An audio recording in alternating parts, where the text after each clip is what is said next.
हरिश्चंद्र महाराज सत्य का आश्रय लेने वाले चक्रवर्ती सम्राट, सत्य अर्थात भगवान का आश्रय लेने वाले। भगवान का नाम सत्य नारायण है। सच्चिदानंद रूपाय प्रभु श्री कृष्ण के लिए कहा गया। विश्वोत्पत्त्यादि हेतवे तापत्रय विनाशाय श्री कृष्णाय वयम नमः। सबसे पहला शब्द है सत्य। प्रभु है सत्य।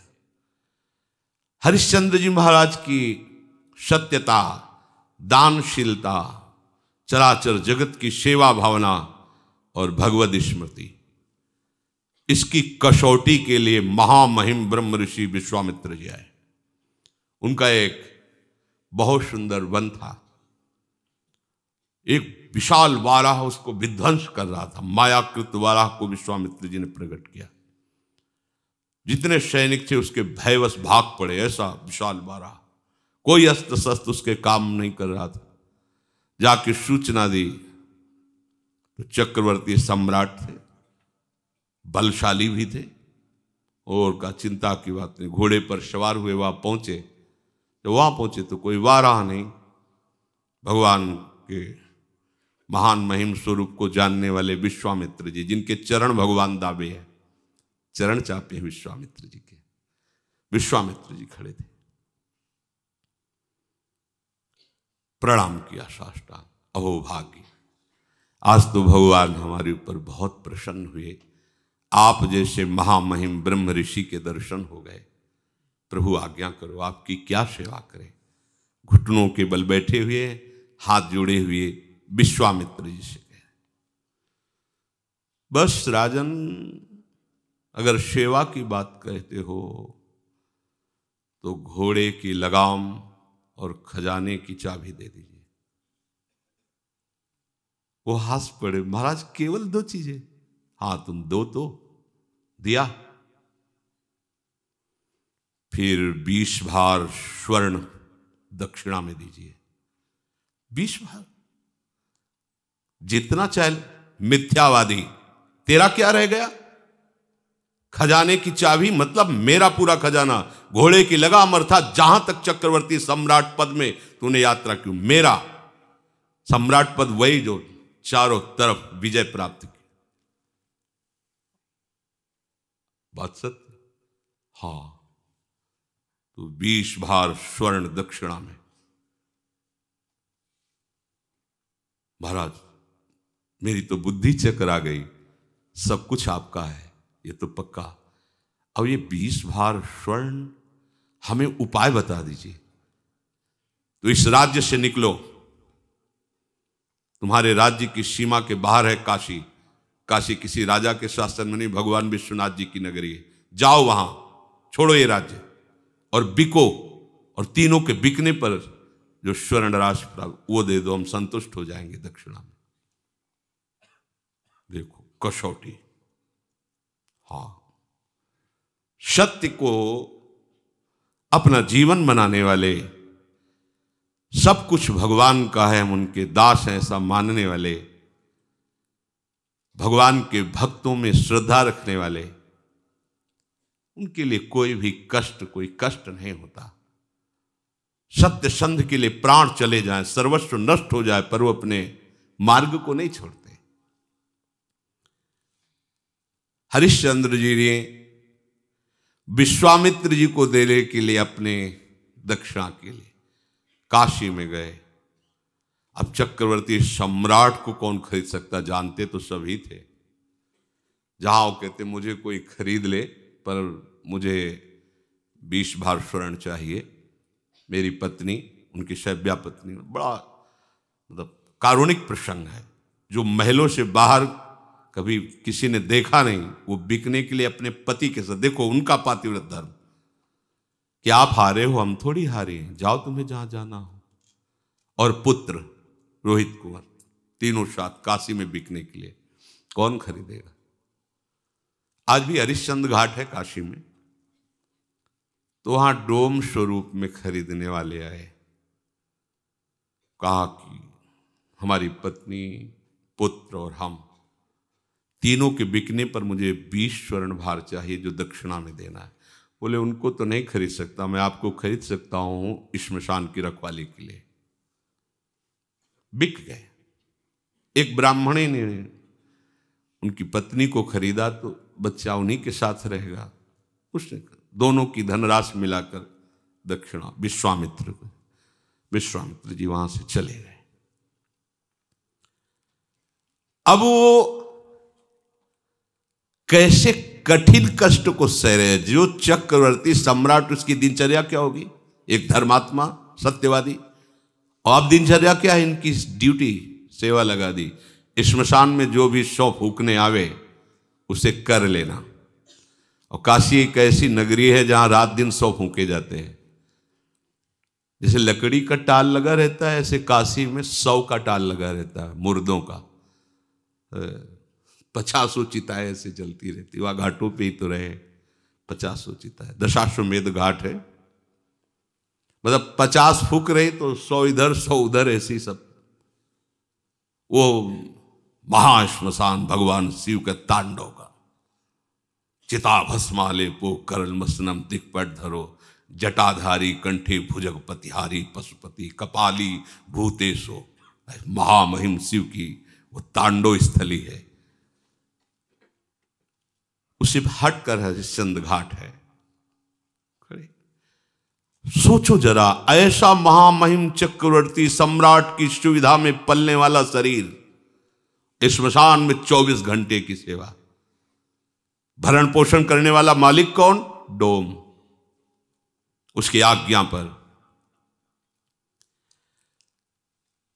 और उनको खाने को सूखे अन्न को, चना जैसे कोई कसौटी कसी जाती है तो हमारा तन नहीं, हमारा परिवार नहीं, हमारा राज्य नहीं। हे नाथ, मैं आपका हूं, ये सत्य है तो दिखाओ, दिखाओ परीक्षा में कि आपका कुछ नहीं है और आप सत्य का ऐसे पालन करते हैं।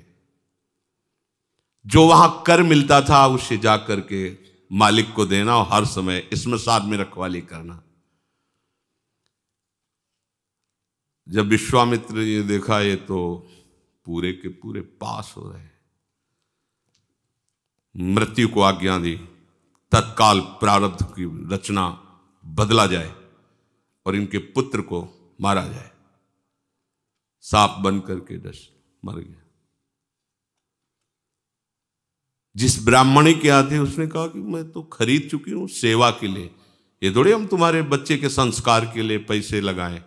वो एक बार में खरीद लिया, आप करो जैसा करना हो। हरिश्चंद्र जी महाराज श्मशान में, इसके पास एक भी कोई सुविधा नहीं, क्योंकि बिके हुए के पास क्या सुविधा होती है? तो मालिक जैसे रखता है वैसे रखना होता है। बच्चे को गोद में लेकर के, अब मां का हृदय तो मां का होता है ना, अंदर से महान दुखी कि कम से कम सही माने में संस्कार तो कर दे। मांगना तो है नहीं स्वभाव में, बिके हुए को मांगने का अधिकार नहीं होता। मालिक की तरफ से कुछ मिलना नहीं। एक वस्त्र था, उसका एक टुकड़ा फाड़ा, बाजार से जाकर जो कुछ धूप आदि अंतिम समय जो थोड़ा सा, श्मशान में पहुंचे, अपने पति की तरफ देखा और जोर से रो पड़े। उन्होंने नेत्र नीचे कर लिए। हरिश्चंद्र जी ने कहा, सावधान, मेरे मालिक का श्मशान घाट है, यहां अगर अपने बच्चे का शव दाह करना है तो आपको कर देना होगा।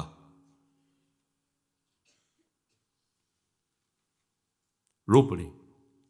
आपका भी तो पुत्र नहीं, मैं सिर्फ डोम का इस समय नौकर हूं, बिका हुआ, बिना कर लिए आप इस घाट पर दाह संस्कार नहीं कर सकते। उनका स्वामी आपको पता है ना, आप पहचान रहे हो ना, मैं सिर्फ एक बिका हुआ नौकर हूं। अगर आप यहां संस्कार करना चाहती हैं तो आपको कर देना होगा। तो आप ही बता दो ना कि अब कर में क्या दूं? शरीर भी तो बेच दिया है, क्या है? एक पुत्र है, वो भी मृत्यु को प्राप्त हो गया है। आपकी ही सत्यता का पालन करने के लिए सब है। आप ही बोल दो ना क्या कर। तो जितना वस्त्र बचा उसका अगर आधा आप दे दो तो इसी को हम कर मान करके आपको आदेश कर देंगे। रक्षा में श्मशान में रहते थे इसलिए उनके पास अस्त्र था ही, उससे वस्त्र कर के रूप में लिया। देखो कैसी भगवान की कसौटी। अपने लोग कसौटी 100 ग्राम बर्फी में ईमान खो देंगे, प्रभु को भूल जाएंगे। कसौटी लायक कहाँ है यार। तभी कह रहे कि आप सोचो प्रभु ने आपको क्या दिया है। अपने लोगों को क्या भगवान हमको दिया है। तुम्हें सत्संग का महत्व पता है, तुम्हें धाम का महत्व पता है, तुम्हें नाम का महत्व पता है, तुम्हें उपासना का महत्व पता है? नहीं, फिर भी हमें ऐसी अमूल्य चीज दे दी प्रभु ने और कोई कसौटी नहीं की। कसौटी लायक नहीं तो कसौटी क्या करे। कसौटी तो इन महापुरुषों की होती है। प्रभु सर्वत्र हैं, मैं धोखा नहीं कर सकता, आपको कर देना ही होगा।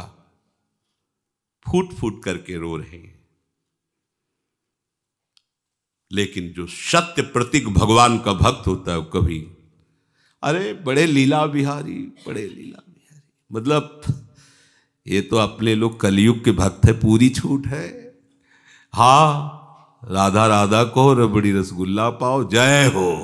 और वो ऐसे कृपालु इतने में रीच जाते ले तो आरा चलवा दिया है, आरा चलवा दिया है। मोरा ध्वज चरित्र पढ़ के देखो, आरा चलवा दिया है।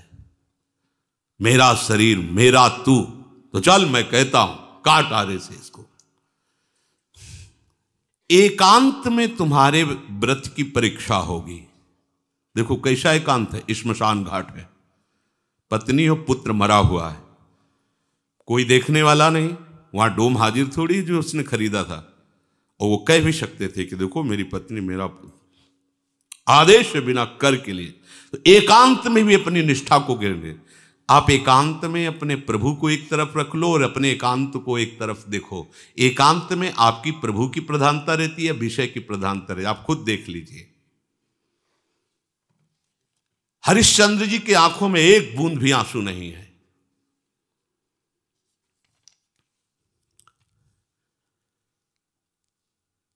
जे ही वस्त्र फाड़ करके कर के लिए देने को विश्वामित्र जी प्रकट हो, बस बस हो गया।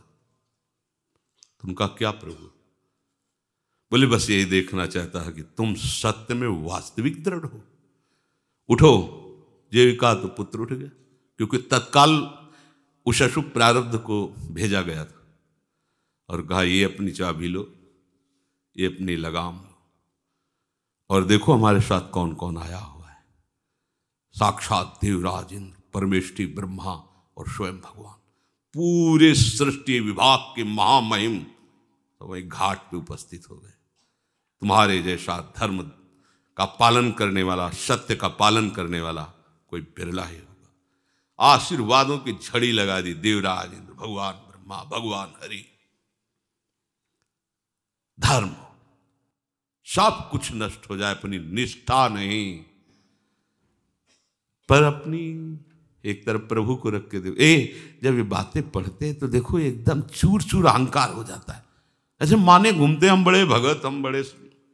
जब ये सब बातें महापुरुषों की पढ़ तो एकदम ऐसे कि कहाँ हो, जरा सी बात आती है तो प्रभु इस पक्ष में छोड़ के हम जगत के पक्ष में, आपने बड़ी कृपा कर दी, हमें कपड़ा दे दिया, भोजन दे दिया, पैसा दे दिया, सुविधा दे। इधर भूल गए, इधर मायाकृत रचना में आ गए। आप अंदर से देखो, ये अंदर की बातें, भले बाहर से न कहे। अतएव भगवत मार्ग में चलने वाले की दृष्टि में केवल भगवान ही लाभ होने चाहिए, और सब कुछ ये लाभ नहीं है। यह लाभ शंकर माना, भगवान के भक्तों के संग से भगवत प्रेम में अश्रु बह रहे, ये लाभ है, ये महान लाभ है। भोग प्राप्ति में नहीं, भगवत प्राप्ति में लाभ है। ये विश्व भरी मिठाई है, यहां का प्रणाम नमस्कार, यश कीर्ति, यहां की धन संपत्ति का गर्व। अगर आप इस त्याग के मार्ग पर सुदृढ़ अर्थात मजबूत कदम चलाओगे तो भगवान आपके मिलने के लिए तैयार हैं। हरिश्चंद्र को वापस राज्य मिला, स्वस्थ, सुशील और ज्ञान संपन्न उसी समय बेटा हो गया। जीवन में बीमार नहीं होगा, सब बिना शास्त्र पढ़े उसके स्फुरित हो गए। देखो, और भगवान ने साक्षात उनको दर्शन दिया। अगर थोड़ा भी ये सब मिलता, राज्य भी वापस कर देते वो तो केवल देख, लेकिन उनका यश न गाया जाता, कहीं भी हिले नहीं, बेच दिया अपने आप को। ऐसा कि भाई आपने तो नहीं कहा था कि पूरा राज्य दे दो, ऐसा कैसे फंसा लिया आपने? कुछ नहीं। हाँ, उनका ठीक बात आपने कही, खजाने की चाबी और घोड़े की लगाम, जहां तक सम्राट का राज्य होता है सब कुछ आपका हो गया, अब मैं बिक करके आपको दूंगा। कहीं रोष नहीं कि आपने छल किया। एक तरफ भोग आएगा और दूसरी तरफ भगवान। अब आपकी कसौटी हो रही प्रतिपल, आप भोग को स्वीकार करते हैं या भगवान को? तो हम क्या करते हैं, भोग भगवान को लगा के प्रसाद स्वीकार करते हैं, सीधे भोग नहीं। वो सीधे भोग प्रियालाल को, प्रसाद अपने, प्रसाद हमारा जीवन है। प्रसादे सर्व दुखा नाम हानिरस्य उपजायते, हमारा जीवन ही प्रसाद हो गया। आप भोगों को चाहेंगे या प्रभु को? आप देख लो, तुम्हारी निष्ठा ही सिद्ध कर देगी तुम क्या हो। विषयासक्त हो तो याद कर लो, पग पग पर तुम्हें क्लेश, अशांति, दुख और पाप बढ़ेगा। सुख किसे कहते सोच भी नहीं सकते। यह हम तुम्हें बहुत सावधानी की बात कहते हैं। तुम अपनी संपत्ति को महत्व देते हो या प्रभु को? तुम्हारे साथ क्या जाएगा यहां से? अरे मृत्यु के पूर्व ही सब कुछ नाश हो रहा है, तुम देख रहे हो, फिर मृत्यु आने पर शरीर का ही नाश हो जाएगा, जाएगा क्या? तो सावधान हो करके आप इससे प्रभु को क्यों नहीं प्राप्त कर लेते? इससे अपना भाव हटा लीजिए। हमारी संपत्ति दंपत्ति हैं, हमारा सुख उनकी सेवा है। कुंज महल की टहल सुख, दंपत्ति संपत्ति पाई है। हम यहां जो कर्म कर रहे हैं उसके अंतर में देखो, भोग की प्रेरणा से कर्म हो रहा है या भगवत प्रेरणा से हो रहा है? भगवत प्रेरणा से होगा तो शास्त्र सम्मत होगा, भगवत प्रसन्नता के लिए होगा। और अपनी इंद्रियों की प्रसन्नता के लिए होगा तो शास्त्र विरुद्ध हो जाएगा, और वो भोग की प्रेरणा से हो रहा है। दोनों बात साधक को देखनी कि भगवत प्रेरित कर्म है या भोग प्रेरित कर्म है। यदि हमारे कर्म में हेतु है भगवत प्राप्ति और उसका प्रयोग है जनमंगल, तो भगवत प्रेरित हो रहा है। अगर हेतु है अपनी इंद्रियों का भोग, इंद्रियों का सुख, और अंदर से भाव है कि मुझे सुख मिले, दुनिया में आग लगे कोई, यह है भोग प्रेरित। कहां से भगवत भाव आएगा? ऐसे आदमी वैर करते रहते हैं, हिंसा करते रहते हैं, पाप करते रहते हैं, भले वो कुछ भी दिखावें। उनकी वृत्ति प्रभु में नहीं लग सकती। देखो, जो प्रभु का जन होता है, बड़े से बड़ा भोग उसे विचलित नहीं कर सकता। अपने लक्ष्य पर दृढ़ रहता है। भगवान की प्रेरणा से, भगवान की आज्ञा से दिव्यास्त्र लेने के लिए अर्जुन जब देवलोक को गए, स्वर्ग को बताया है सत्संग में, तो अर्जुन को अपने आधे सिंहासन पर देवराज इंद्र ने बैठाला। एक तो पुत्रवत भाव, दूसरे भगवान के सखा है। सभा में स्वर्ग की सबसे सुंदर अप्सरा श्री उर्वशी जी है। ये भगवान नारायण की जंघा से इनका प्रादुर्भाव हुआ है। इनकी जैसी कोई दूसरी अप्सरा नहीं। वो जब सभा में नृत्य गान के लिए आई तो अजान बाहु अर्जुन, कमल नयन, भगवान के प्रतिरूप है अर्जुन जी। वो देखती रह गई अर्जुन जी को। अर्जुन भी बड़ी एकाग्रता से उर्वशी जी को देख रहे थे। देवराज इंद्र की दृष्टि पड़ी।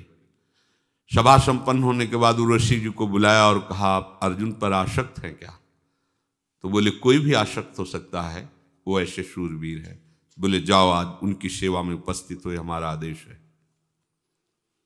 उर्वशी जी जहां से चलती है तो उनके साथ जैसे कोहरा छाया हुआ, ऐसे घना अंधकार रहता है आसपास, कोई दूसरा देख नहीं सकता बादलों का। और सौरभ से सुवासित वो मार्ग अपने आप हो जाता है जहां से उर्वशी जी अर्जुन के महल में पहुंची।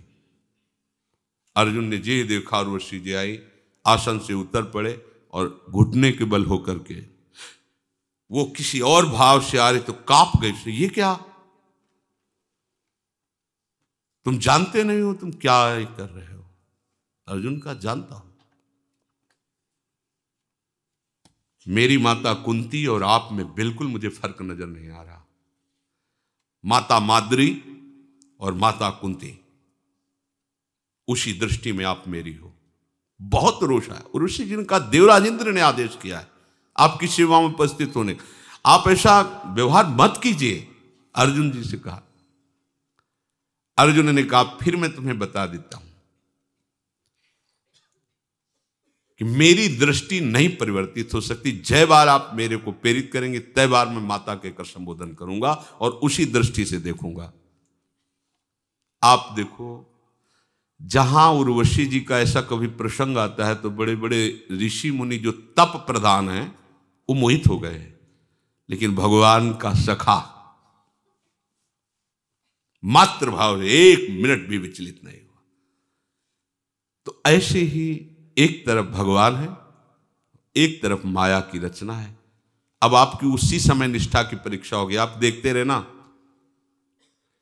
ये भगवान परीक्षा नहीं लेते, आप समझो भगवान तो बड़े कृपालु हैं, लेकिन वहां तक पहुंचने के लिए अनंत शक्तियां भगवान की हैं। वो योग्य बनाती है हमें, भगवान की योग्य बनाती है। तो जब हम फेल होते तब फिर महापुरुषों की कृपा हमें उठाती, आगे बढ़ाती। पर आपको पास होना पड़ेगा इस बात में। एक तरफ आपके प्रभु हैं और एक तरफ है माया का आकर्षण। उस समय आपको सावधान होना है। आप कुछ भी खा रहे हैं, पी रहे हैं, देख रहे हैं, सुन रहे हैं, बोल रहे हैं, चल रहे हैं, तो भगवत स्मृति है कि नहीं? अगर नहीं है तो आप लुट गए उधर, आप उधर प्रभावित हो गए, उधर ज्यादा मातु कर लिया प्रभु से बढ़कर, तभी तो उसकी याद उसी में तन्मय हो गए जो प्रभु से बढ़कर माना। किसी भी उपासक को इस संसार की हर वस्तु, व्यक्ति, स्थान, ये मामूली सी बात नजर आनी चाहिए प्रभु के सामने। आप देखो, ये बस समझना होगा ये क्या, ये नहीं, हाँ ये नहीं, ये तो केवल प्रभु के लिए होना चाहिए। क्या बात है। हमें लगता है कि एक बार भी प्रियाजू की रूप माधुरी सुनकर, देखा तो नहीं मान लो आप, तो सुनकर एक बार भी विचार हुआ कभी कैसी प्रिया जी होंगी? कह रहे कि कोटि कोटि रसना जो रोम रोम प्रति होए, प्यारी जी के रूप को न प्रमाण कहो जाते। हाँ, कैसी प्रिया जी हमारी, कभी सोचा नहीं? ऐसे साधारण मर्त रूपों को, मर्त पदों को, मर्त बातों को उपासक ऐसे करके देखे तो मतलब फिर तो गड़बड़ हो गया ना। देखो ना उर्वशी जी की तरफ कैसी दृष्टि अर्जुन जी की है। वो कह रहे कुंती माता के समान आपके प्रतिभाव है। हमारी अगर दृष्टि कहीं जाए तो अपनी प्रियालाल को लेके जाए, अकेले ना जाए। अकेले जा रही मतलब प्रियालाल से बढ़कर आप उसको मान लिए हैं। अब इसकी पहचान कि आप प्रियालाल को लेकर के हो या आप उस व्यक्ति वस्तु के महत्व को लेकर हो। तो भगवान कह रहे हैं तुल्य निंदा स्तुतिर मौनी संतुष्टो एन केनचित अनिकेतः स्थिरमतिर भक्तिमान में प्रियो नरः। थर्मामीटर डाल दो, कितना बुखार है पता चल जाएगा। ये भगवान ने थर्मामीटर दे दिया। प्रभु को यदि तुम अपना महत्व दे दिए हो कि मेरे प्रीतम से बढ़कर कोई नहीं, तो आप व्यवहार में जाओगे, व्यक्तियों के बीच में जाओगे, वस्तुओं के बीच में जाओगे, पदार्थों के, कोई घटना, कोई परिस्थिति, पर उस समय आपकी स्थिति ये होगी तो आप प्रभु को लिए हुए हैं। क्या? तुल्य निंदा स्तुतिर। आप जब व्यवहार में उतरेंगे तो कोई आपकी निंदा भी करेगा, है, होता है, सबकी होती है। ऐसा ना सोचो कि वाह वाह, गालियां भी मिलेंगी, वो मिलती है, और वाह वाह भी होगी। ऐसा नहीं कि केवल गालियां ही मिले, स्तुति भी होगी। क्या बात है, ऐसा भी होगा, और उधर से भी होगा। क्या बात है, कुछ नहीं, पाखंड है, नाटक है, नौटंकी है, रुपया कमाने का तरीका है। अब दोनों बातें सुनकर के तुम्हारे हृदय में कुछ भी हलचल नहीं होनी चाहिए। तुल्य निंदा स्तुतिर समान, बिल्कुल कोई हलचल नहीं होनी चाहिए। गाली मिली, अरे अब तो लोग ऐसा कह रहे हैं, ऐसा कह रहे हैं, बिल्कुल शांत। या बड़ाई हो रही, ऐसा लोग कह रहे हैं, ऐसा कह रहे, बिल्कुल शांत, कोई फर्क नहीं। तो आप प्रभु को लिए हुए हो साथ में। और मौनी, ना स्तुति करने वाले की प्रशंसा, ना निंदा करने वाले की निंदा। शांत, किसी के विषय में कुछ नहीं बोलना, शांत, मौनी। इसीलिए भगवान ने मौनी, मन शांत अपने प्रभु में लगा है। मेरे प्रभु की लीला है, कोई स्तुति कर रहा है, कोई निंदा कर रहा है, ये सब मायाकृत है। शांत, ये समझा नहीं रहा किसी को, अपने आप अपने मन, और मन को शांत किए हुए प्रभु में लगाए है। मन मौन हो गया, वाणी की क्या कहे, मन मौन हो गया। भगवान कह रहे हैं अगली बात, संतुष्टो एन केनवा एन केनचित। कैसी भी परिस्थिति है, विकट से विकट घटना है या बड़ा से बड़ा महान, कोई हलचल हृदय में नहीं, संतुष्ट है, शांत है एकदम। अनिकेता, रहने के स्थान में बिल्कुल कोई ममता नहीं है कि ये मेरा है। स्थिर मतिर, भगवान में एकमात्र प्रियालाल में मति स्थिर है। भगवान कहते हो मेरा भक्त है, मेरी मान्यता में। भगवान कहे मेरी मान्यता, और मुझे वही भक्त प्रिय है जो ऐसा है।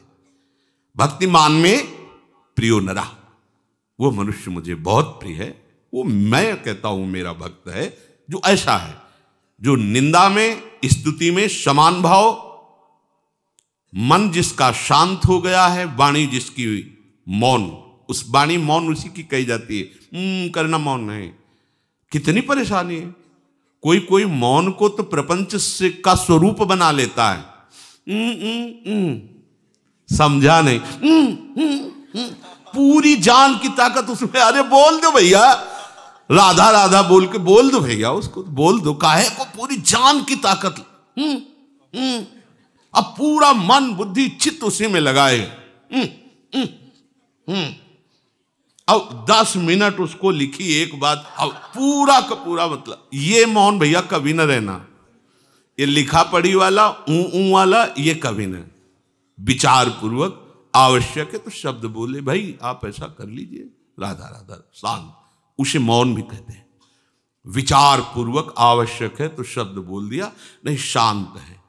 अब ऐसा नहीं कि वह लगे हैं तो लगे हैं प्रपंच की बातें घंटों करने में, ये ऐसा नहीं। हमने देखा है, अब वो गैस जो बनती है ना, कैसे निकले, तो हम हमारे पास मौनी भी रहे हैं। तो गंगा किनारे जैसे बैठे ना,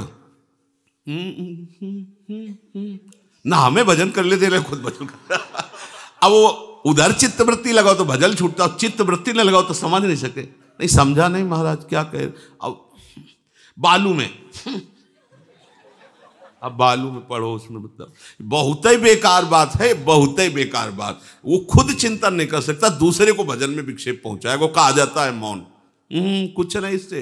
राधा राधा राधा, कोई बात है तो सीधे बोल दो। वाणी बोलने के लिए है, अमूल्य वाणी है, परहित की वाणी से बोलो, भगवान नाम लेके बोलो, भगवान नाम लेकर चुप हो जाओ। तो बीच में जो कुछ परहित की भावना से कहोगे भजन ही माना जाएगा, इसे मौन।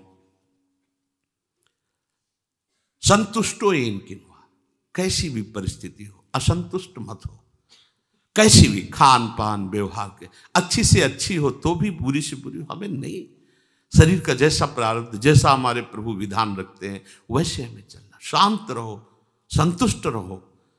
संतुष्ट तभी रह सकते हो जब आपके पास प्रभु है। जैसे पारसमणि जेब में है, सोने की अंगूठी कोई ले गया या गले की चैन ले गया तो आप असंतुष्ट होंगे क्या? जानते, घर जाते 1 किलो लोहे में छुआ देंगे, सोना बन जाएगा। कितनी जंजीरें पहनो, पहन लो। पारसमणि जिसकी जेब में है उसके पूरे सोने को चुरा लिया जाए तो असंतुष्ट होगा क्या? क्यों? उसे पता है पारसमणि घर जाकर के मंदोमन सोना बना लेंगे हम। ऐसे ही जिसके पास भगवान है, पूरी सृष्टि उसके खिलाफ हो जाए, उसको असंतुष्टता होगी क्या? अरे सबको प्रकट करने वाला मेरा स्वामी मेरे पास, जो सब कुछ बना हुआ है वो मेरे पास स्वामी है, अब मुझे क्या कमी? सब छिन जाए, सब नष्ट हो जाए तो भी वो मुस्कुराएगा, क्योंकि उसके पास सब कुछ बनाने वाला है। और प्रभु नहीं है तो ये बात तो नहीं आएगी संतुष्टो एन केनवा। अगर आप सच्चाई से भगवत मार्ग में चल रहे तो आपकी निंदा होगी तो आपको बिल्कुल परेशानी नहीं होगी। और अगर आप निंदा में परेशान हो गए तो आप खोज लो आपके साथ कोई गलती है, कोई असाधन है। जिसकी निंदा हो रही, जिस विषय की, भले वो ना हो लेकिन और कोई है असाधन, इसीलिए आपको बुरा लग रहा है। असाधन नहीं होगा तो निंदा बुरी लगेगी नहीं, पक्का। अपमान नहीं बुरा लगेगा, पक्का। सम्मान अच्छा नहीं लगेगा, प्रशंसा अच्छी नहीं लगेगी, पक्का। यदि आप सही मार्ग में चल रहे तो ये लक्षण आएंगे। सम्मानम कल्याति घोर गर्लम नीचापमानम सुधा, ये थर्मामीटर है। पर चाहे जितना हो, जब प्रशंसा होती है ना तो यहां देखना, यहां कुछ ठंडा ठंडा सा लगता है, ऐसे बढ़िया है। और जब कोई निंदा करता है ना तो दृष्टि ऐसी होती कि दुर्वासा वाली तपस्या अगर हमारे पास होती तो आज दिखा देते कि महात्मा की निंदा का फल क्या होता है, भस्म ही कर देते इसको। वो ऐसी, और यहां एक जलन होगी, बिगड़ गया सिस्टम, यहां फर्क पड़ गया दोनों में, इसलिए आप प्रभु को स्वीकार नहीं किए हैं। अगर प्रभु को स्वीकार किए तो यहां फर्क नहीं पड़ेगा, विश्व में चाहे जितना बड़ा फर्क पड़ जाए। दिल में दिलवर बसा हुआ है, फिर क्या परेशानी है? तो उसको बसाना थोड़ी, वो तो बसा हुआ है, तुम्हें स्वीकार केवल करना है। हर समय उसी के चिंतन में रहना कि वो है हमारा। ये इतने बड़े बलवान हो जाओगे, इतने बड़े धनवान हो जाओगे कि पूछो मत। अरे यार, प्रभु जिसके पास है तो फिर रह क्या गया? एक ऐसे निमेष में अनंत ब्रह्मांडों की रचना करने वाला हमारे हाथ पड़ गया। अब हमको इस रचना में परेशान होना है क्या? वो नई रचना एक सेकंड में कर देगा। हमारे पास इतना, मुख में हो राम नाम, राम तेरे हाथ में। बोले तुम चिंता मत करो, अमुक पदाधिकारी मेरे हाथ में है। तो भक्त कैसा होता है? प्रभु का नाम जपता है तो प्रभु उसके हाथ में है। जैसे पतंग जिधर चाहे उड़ावे, ऐसे बंदे तू अकेला नहीं, राम तेरे साथ, भगवान तुम्हारे साथ है। ये बात समझना। अनिकेता, ये प्रियाजू का है। हम सब प्रियाजू के आश्रय में रहे। कोई से मेरा नहीं कह सकता है, ना आप कह सकते हैं ना मैं कह सकता हूं। ये प्रियाजू का है। ऐसे ही आप अपने घर को प्रभु का मंदिर विराजमान करके, प्रभु की सेवा विराज, उसे प्रभु का मानो तो अनिकेता हो जाएगा भगवान को जो प्रिय है। स्थिर मति, अपनी बुद्धि को प्रभु में निश्चल कर लो। प्रभु के जैसा कुछ नहीं है, कोई नहीं है, कहीं नहीं है, तो प्रभु से बढ़कर फिर कोई कैसे हो सकता है? पर हम लोग यहाँ घाटा सह लेते हैं, प्रभु से बढ़कर किसी वस्तु व्यक्ति स्थान को महत्व दे देते हैं तो भजन छूट जाता है। प्रभु कहते हैं जो ऐसा भक्त है वो मुझे बहुत प्रिय है, और वही वास्तविक संसार की सेवा अपने जैसा भाव करके कर सकता है। शेष चर्चा आगे। श्री राधा वल्लभ लाल।